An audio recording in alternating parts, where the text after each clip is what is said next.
Welcome to the Swisspreneur Show, a podcast about startup stories and hands-on learnings from experienced entrepreneurs. My name is Sylvan and I will be your host. Today we're back at WeSpace in Zurich and have a chat with Estefanía Tapias about female entrepreneurship. Of course, we talk about the mistakes that she sees Swiss startups making repeatedly when it comes to that topic, but we also talk about how we can actually increase the number of female leaders in top executive positions in Switzerland. Today, there are still only 20% female leaders in top positions.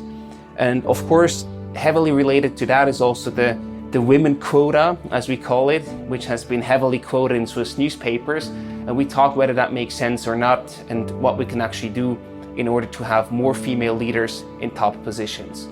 And last but not least, in today's episode, Estefanía will also give you hands-on recommendations how you can become successful as a young, aspiring female entrepreneur.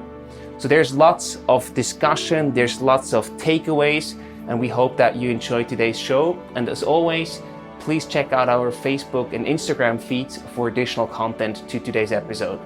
Before we get started with the episode, I would like to introduce you to SBB Startup. If you think that your company is a good fit for the Swiss Railways, get in touch with them or learn more about their startup programs at sbbstartup.com. Estefanía, welcome back to the Swisspreneur Show. It's a pleasure to have you again. Thanks. What mistakes do you see Swiss startups making repeatedly when it comes to female entrepreneurship? I think to answer that question, you have to think about more outside the startups, but more like a fundamental problem in Switzerland. And I mean, I have to say Switzerland has amazing things, like, I don't know, all the technology that it's been developed here, the higher education, how everything is so advanced in terms of trains and infrastructure. It's really great. But there are some parts, like especially in the social part, that are still a bit quite in a dangerous position. And I actually think that if there's no solution in these very fundamental problems, it will always reflect not only on startups but also on companies. Yes. So the same problems that companies have, startups have, educational institutions have, like all the layers are going to have the same problem because there are very fundamental problems in terms of gender in Switzerland. And I mean, my theory of why is that, it's not because Swiss people are not intelligent, it's not because of that, but I think it goes more on like the history and the thing. I mean, something very known is that, I mean, Switzerland has never gone through a big war ever in the recent years. So for 200 years, Switzerland has been in the same position. So women were not left back home alone to run the country, basically. So there was nothing that really shake the country that made change, that made things to evolve, especially in the social structure. It never forced women to take ownership of their families, ownership of their jobs, the jobs that men were doing and so on, which actually happened in many countries that had big wars. I mean, all of Europe was completely shaken. And the moment that men had to go to the army and to fight, the women were the ones who were taking over all the businesses and have to survive by themselves. So it was really like a social change. And I think Switzerland didn't have it. I mean, it's a good thing also. Sure. I mean, I'm not saying that war is amazing, but I'm saying that it comes from that point of view. And also the other thing is that in Switzerland you see a lot of like boy clubs, and I think it comes from the army, because of course, I think nowadays not so much, but back in the days, your buddies from the army became your buddies for life. And then in the army, you were taught to have this really good brotherhood relationship with the people you went to the army, and then you became super good friends, and it was like this brotherhood of helping each other and so on. So you really had this really beautiful development during your 20s or earlier or after. And then nowadays what you see in big companies is that on the boards, on the big boards, you see the people that are there are also the people that were friends in the army that push each other to reach that point and so on. While with women, you didn't have that. You didn't have women that were pushing each other. You didn't have like the sisterhood idea, and that actually made that man became like as a community stronger, and then there was like a gap there. So I think these are all fundamental problems that come from before that really need like a drastic change nowadays, especially because the world is changing drastically in terms of gender, and Switzerland has to get to there, otherwise it's going to be a big problem. Absolutely. And yeah, and then you see it in companies, you see it massively in companies, in education, you see it, and of course the same reflects to startups. The good thing about startups is that because it's something also that it's quite new and quite modern, and you see a lot of young people, I see that the startups have the opportunity to really make the change from the beginning. Mm-hmm.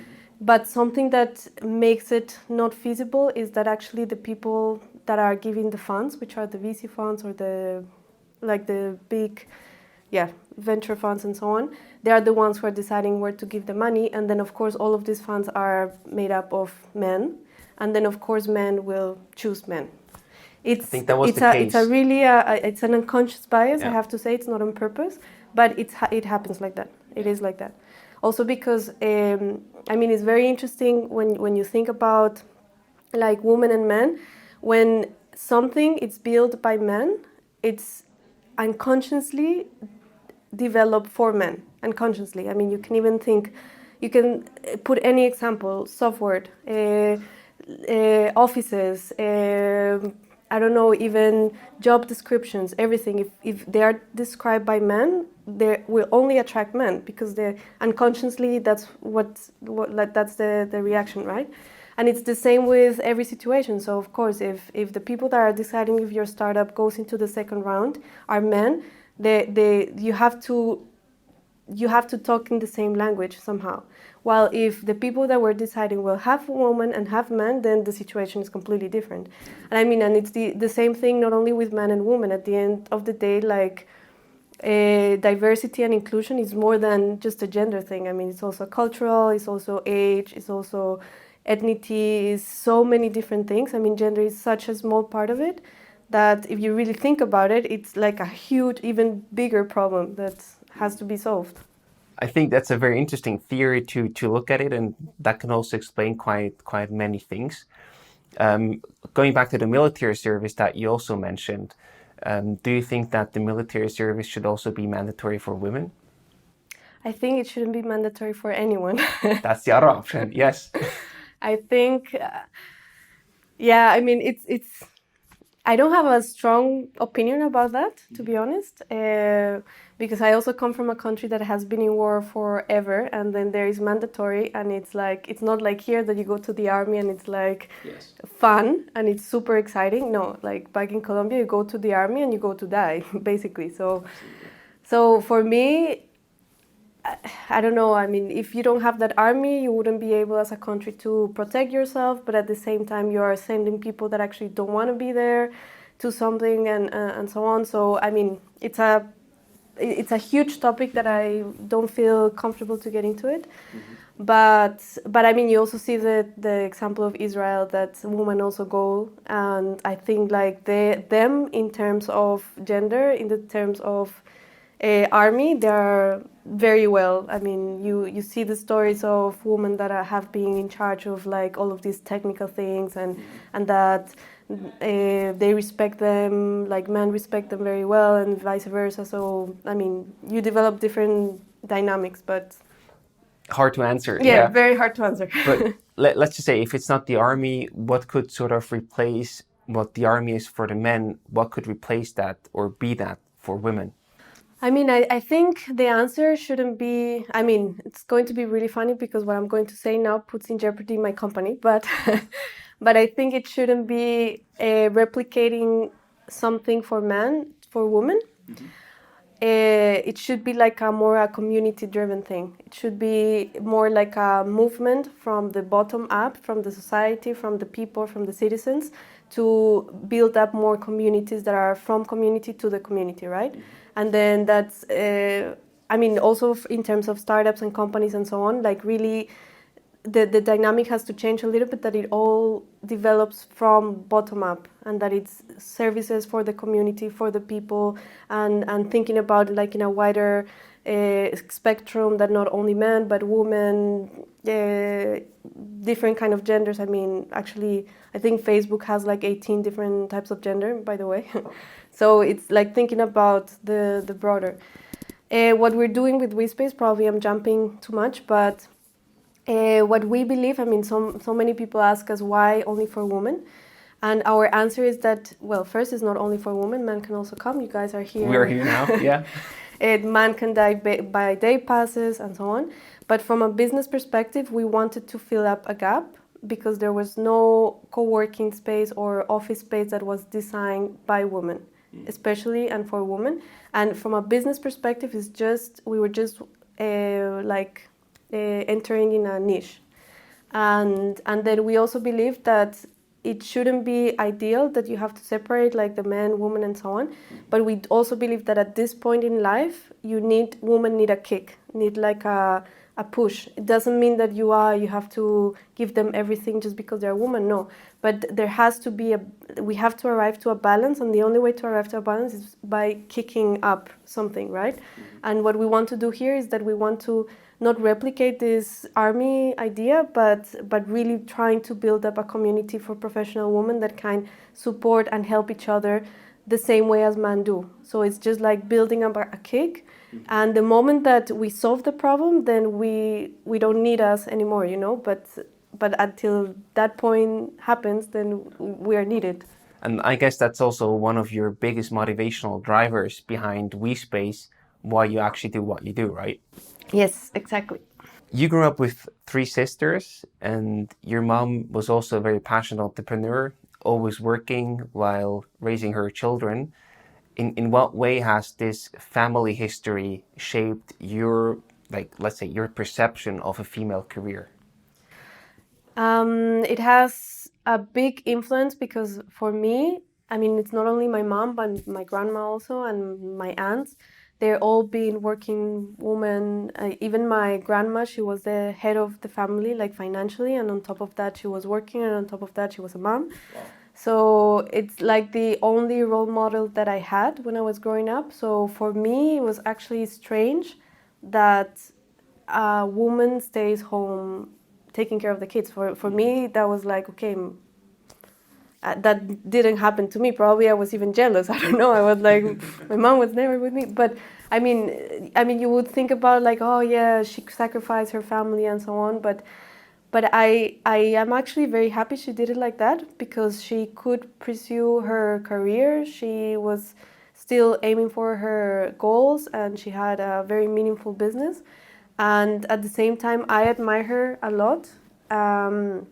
She also spent time with us in her different ways, but she did. And for me, it was more important to admire her than that she was on top of me my whole childhood. And it also shaped us to be very independent, to take care of, like as a community, the sisters, like between the sisters, and not relying so much on our parents. And really, and the moment that I left Colombia, it was, I mean, for me, it was not hard so much, because I was already an independent person, and for me, it was about to pursuing my goals and my career, and my future, rather than being sad because I was leaving my past. So, right. I mean, you can see it in any way, but also people could argue that she was a horrible mom, but I don't think so, and I'm very happy of how she did it. Cool. Yeah. I think nowadays, while time emerged a bit, and it's still a big challenge for women working, especially also in Switzerland, to still work full-time while raising kids, basically. Yeah, but that's again, a fundamental problem, because it's about how Switzerland is structured, that really doesn't allow women to work. What's broken there from your perspective? I mean, first of all, the quitas are super expensive. So when you have kids, you have, from the moment they are 0 until they are 4, you as a woman, or as a man also, you have to decide that one of you has to stop working.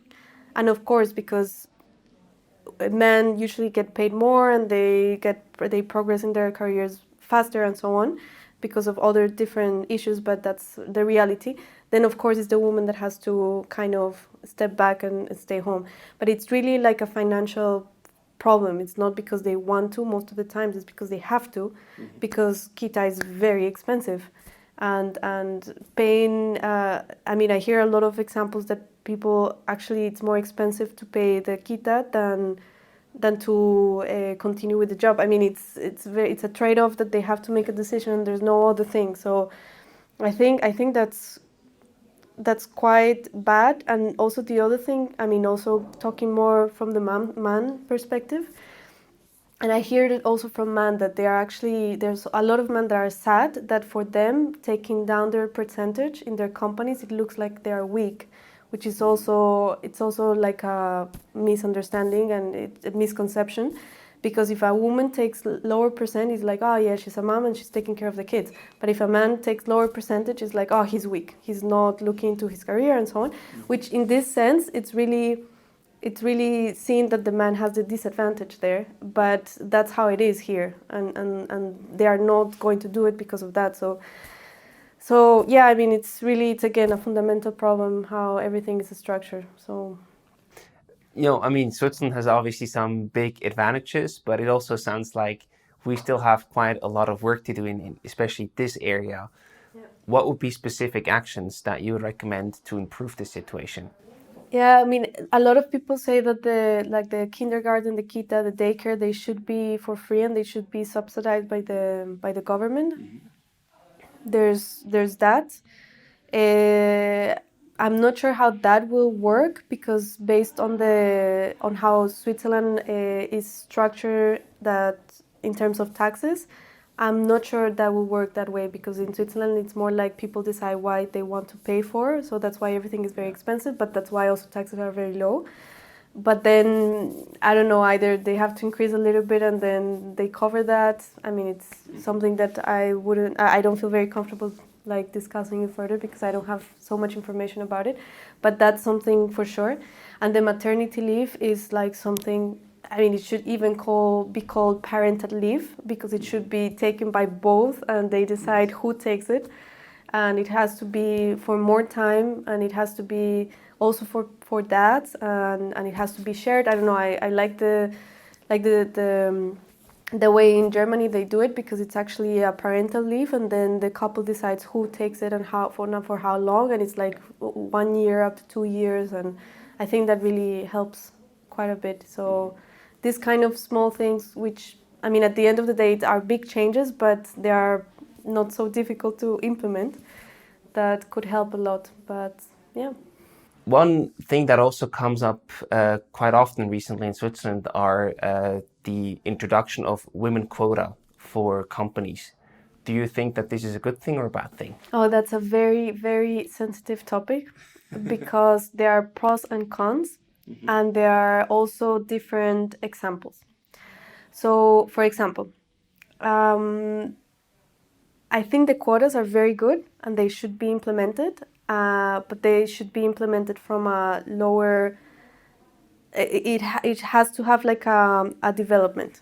You cannot really just jump in the middle and say, okay, now half of men are fired and then let's put only women, because it will only come across as men will only react aggressively to this kind of changes. So it has to be something that it has to be very well thought, and it also has to have like a coaching period. So for example, if a woman is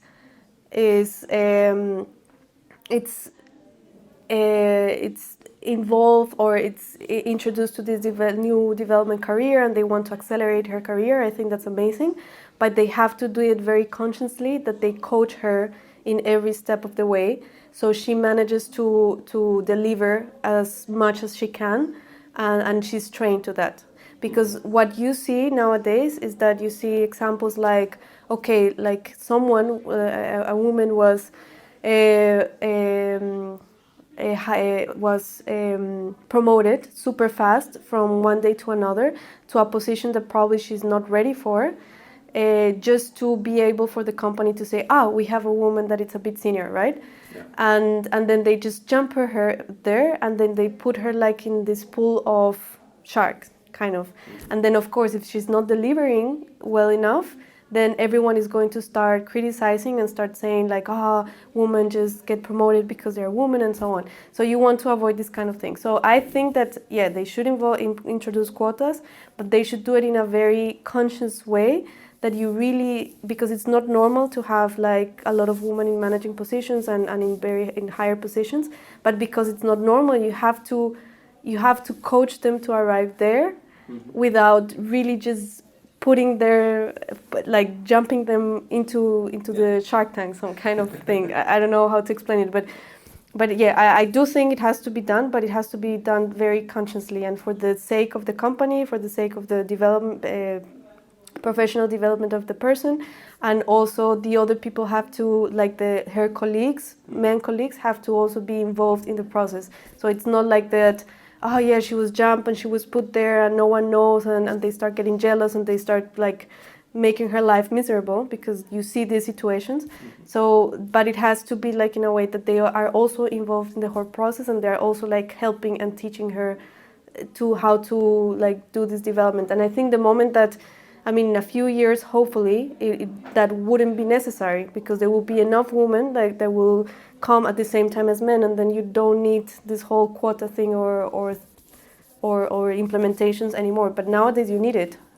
Yeah. But it has to be done consciously, otherwise it just backfires the whole system. I think this is a very good explanation. So it's like a two-sided sword, basically. It can turn out very well to actually support the development, but it can also backfire if you use the wrong or took the wrong messages or incentives from that message. Exactly. And you're actually right. There are only like 20% female top executives in Switzerland, which is very, very low compared to other countries that are much more advanced in that regard. You mentioned community, you mentioned the quota, but executed in a good way and also including the men. Is there anything else that comes to mind in order to support a rising quota in that regard, to reach a more 50-50 alignment? I think it also comes in the education of young kids, because I think it has to start coming across from that moment. Mm-hmm. And how in schools, I can sound like a very old person right now, but like how they teach kids in school, like all of these diversity topics, that you're equal, that to stop giving girls pink things because and princess things because they have to be princesses and they have to behave, so then you kind of make them, and then to boys like the superhero because they're saving the world. No, we're all saving the world. It should be like they should educate in an equal way. I'm not saying that men and women are the same. We are different, but the education and the learnings that have to come across have to come equal. So they know that they have to treat each other in the same way. They have to respect each other. That they know that they are both capable of doing the same things. That they are both superheroes and so on. Mm-hmm. And I think it really comes from there. And I think if that's tackled in that age, I think we won't have to do anything in the later stage. Mm-hmm. So if you already solved the problem when they are very small, then you solve the problem almost forever. So that would be a good investment for the future. Yeah. But education is not only happening at school, parents also play a very important role in that regard. And your parents have been entrepreneurs, both of them. Where do you see the role of the parents, and how can they shape you in order to reach a more diverse culture later on in the business world? I don't know if this is related to diversity, but something that I really appreciated that my parents did was to treat us very independently, that telling us that we are capable of doing whatever we want, mm-hmm. and that we have to take control of our own lives also, and that if we have to survive one day alone, we can do it because we are capable of doing it. We are smart enough. We've been educated well enough to reach that thing, that goal.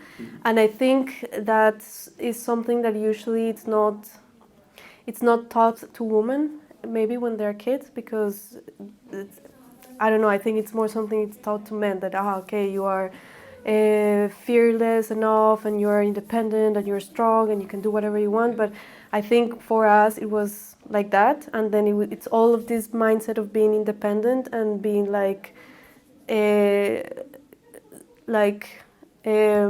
independent enough to take care of yourself and to do whatever you want and whatever purpose you want. Of course, you have your family always there and they will always support you, but if you want to reach a goal, you're the only one who can actually make it. So, yeah. Do you think that this is also the reason why there are less female entrepreneurs starting new companies? That like less women or girls got that message and checked it when they were young? Could be many things, actually. I don't want to stick to one cause of the current situation, but one other thing could be that we women, we are we think more into the future, and we like being more to have everything very set and sound, because we think more about our future, our family, or having kids and so on. So we are a bit less bold and we are more risk averse in that sense, because we want to reach a point that we can have everything very well structured to be able to have a family, which is not a bad thing, but it also comes together that you are not taking any risk, and it also comes together that you're not going to jump into building a startup. So it could be that, it could also be other different reasons, but that's one that could be. And yes, I mean, we are less risk averse. That's like that, and I think we jump less, but it's always a good time to start, so why not? That's a good message, yeah. Absolutely. And we see that this is a very complex and also not very clear or easy topic. I think we both agree that there should be more women in leadership positions than there are right now, but how to actually get there and what the causes are for this situation that we currently have is not too easy to explain, actually. No, it's not. Also because there are so many factors that you cannot generalize what the problem is. Especially, you have to always think about locally where you are, and I think in every country the situation is very different and the causes can be very different.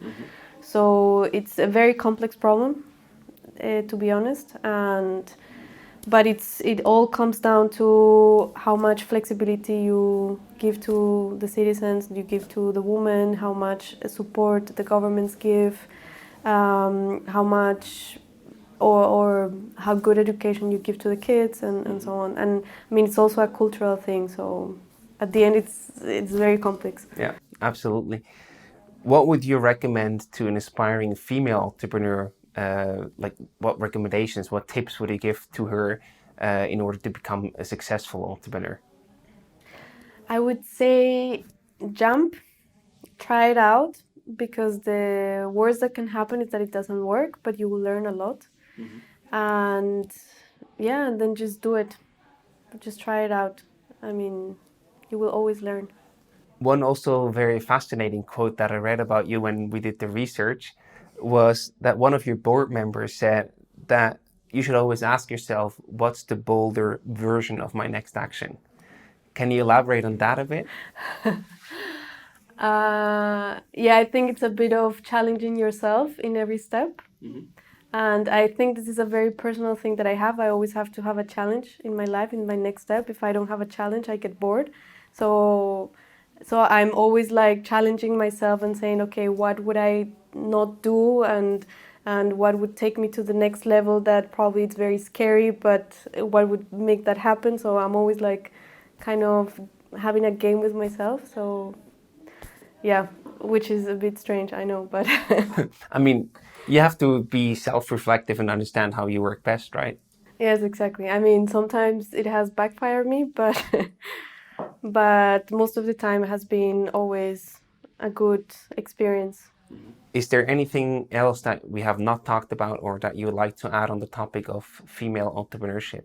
Not really. I do think that in Switzerland we do need to have more. I mean, I'm not only talking about female entrepreneurs, but actually co-founders and like women in leadership and like actually women that are powerful and that are really taking the step forward and are driving the big things, because that's the way that the system will change. The moment that you have more and more women that are actually driving the whole kind of system, then you will actually see a change. And it not only comes across, I mean, it's not only for startups, but also for anything. And the good thing about startups is that they move much faster than big companies. And in terms of, and in things in like gender equality, their structures can retrofit much faster than a big company. So actually within the startups, there's so much potential to make faster changes than big companies. So I think that's an opportunity. And yeah, I think that should be something startups should look forward for. Absolutely. Maybe the last thing to really emphasize why this is so important or so crucial for our future development. Can you explain us or tell us why you think that having more diversity in executive roles, but also in co-founding teams and startups in general, is so important?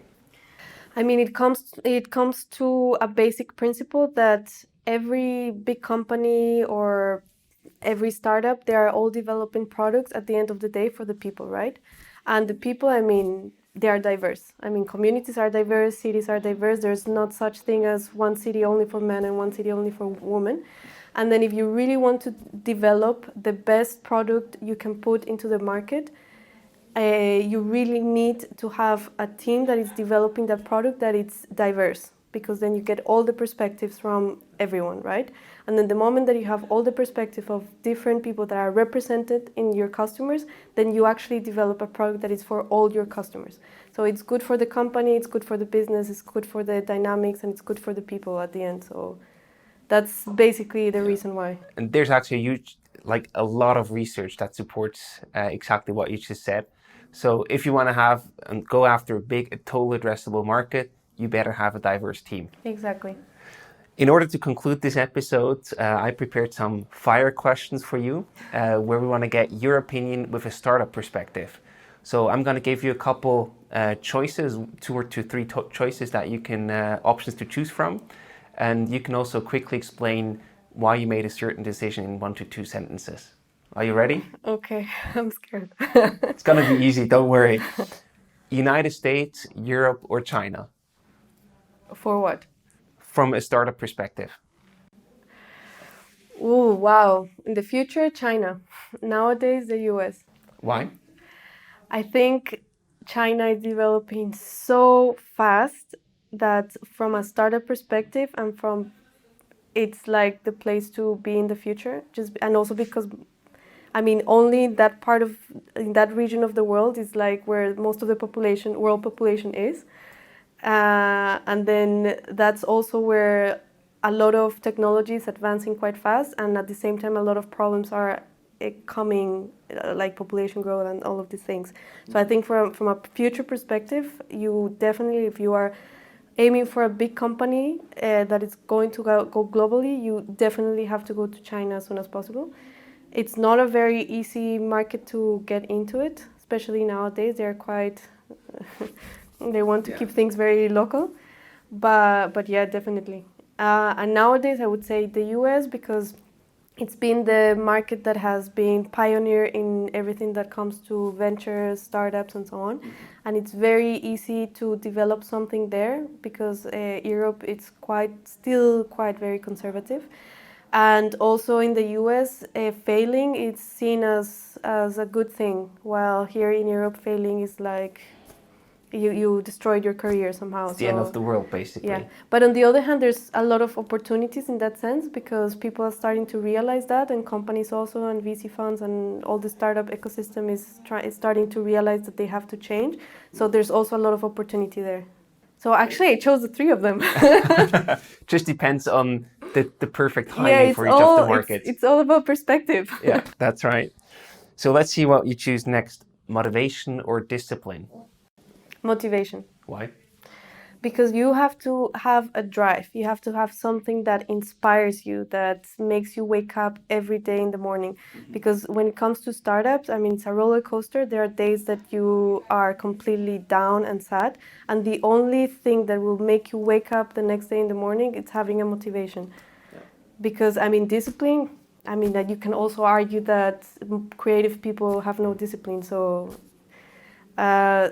I mean, for me, it's more the motivation and the drive. Cool. Work-life balance or 80-hour work week? Depends what you define by work-life balance, because there's people that would say that in their free time they like working also if what they're doing is what they love, right? And I do agree that you have to do what you love, and if you love what you're doing, you won't need like a pause of that. Yeah. So, but if you're working in something that it doesn't really fulfill you 100%, only like 80%, then you need like a work-life balance. You need to distract yourself from things. Makes sense. So it also depends. It's a perspective. It's all about perspective. Small 10 people teams or large 100 or 1,000 people teams? Start with a small 10 people team, and the moment that you achieve a very good employee environment, then go bigger. Male or female founders? Both. That's a good answer. And the last one, bootstrapping or VC money? Try bootstrapping first, and if you reach to a point that you cannot go further, then VC money. But really always try to take as much as you want from your own resources, or from bootstrapping, or for getting partnerships, sponsorships, and so on. And then the moment that it's really like no way, then you go into VC. Cool. Is there anything that you would like to add to the end of this episode?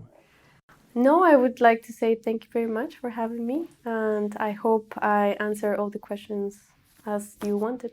Thanks so much for having us, actually. It's been a pleasure talking to you, and we're very curious to see what you will tackle on in the future, and looking forward to hear and read about you very soon. Yeah, that's it. All the best. Thank you, Estefanía.